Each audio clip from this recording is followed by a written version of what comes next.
Hello and welcome. This is my video presentation on culture and evidence-based coaching. Culture is an important factor in coaching. This is especially true in our globalized economy. As our economy becomes more complex, businesses, but specifically coaches within the business environment, need to understand how culture affects their coaching ability and how it affects the business's bottom line.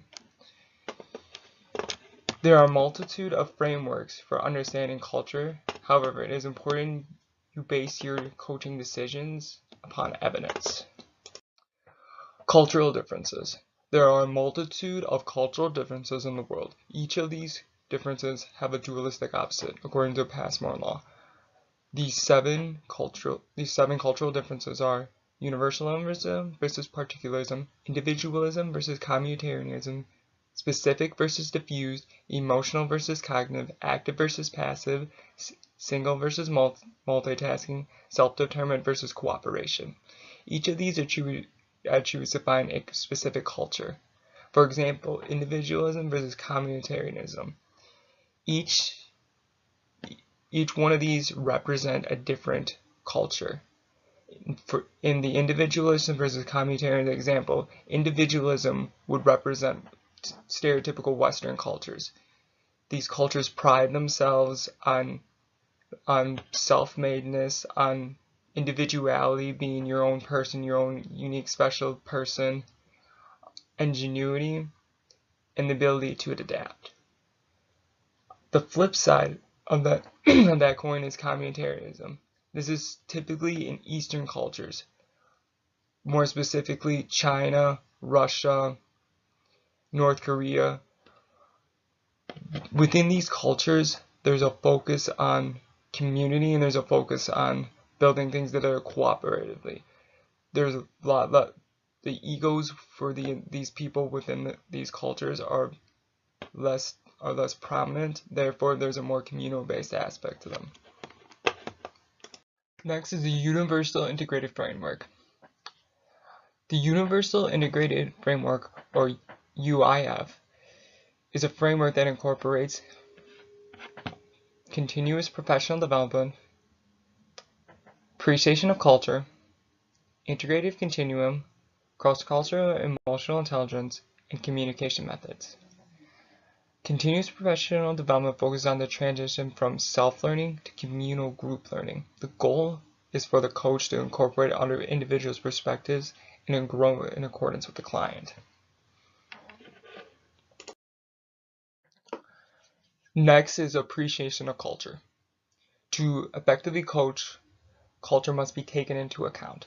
There are 4 stages to incorporating culture. The first stage is assimilation. Throughout this stage, the coach assimilates the client's personal experience and acknowledges such experiences. For example, your experience may come from striving to be excellent, to be great at something within the context of a Western culture.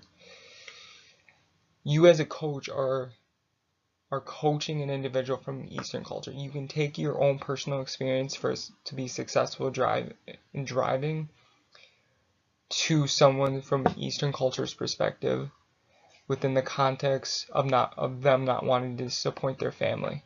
You can combine these two together so that way they strive for excellence as well as yourself striving for excellence in the context that they don't want to disappoint their family.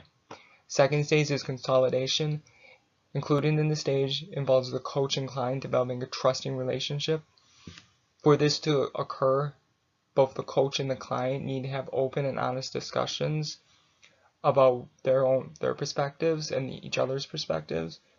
That is the only way a trusting relationship will be built. The third stage is exploration. This is where the coach and the client seek to open up new insight into their differences.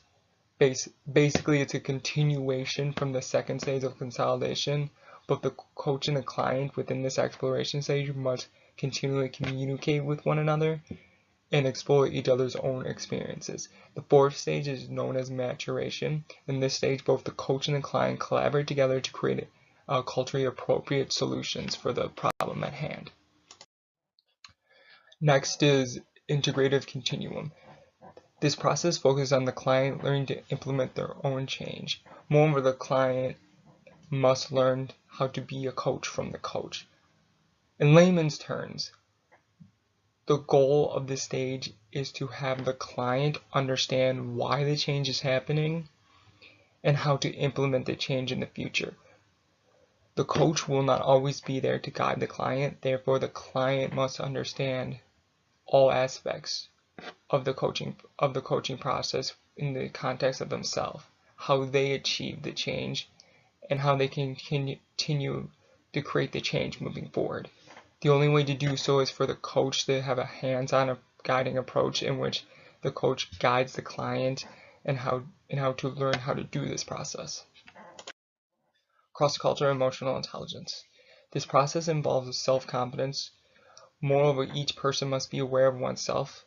Subsequently, the individual must manage their own emotions and motivations.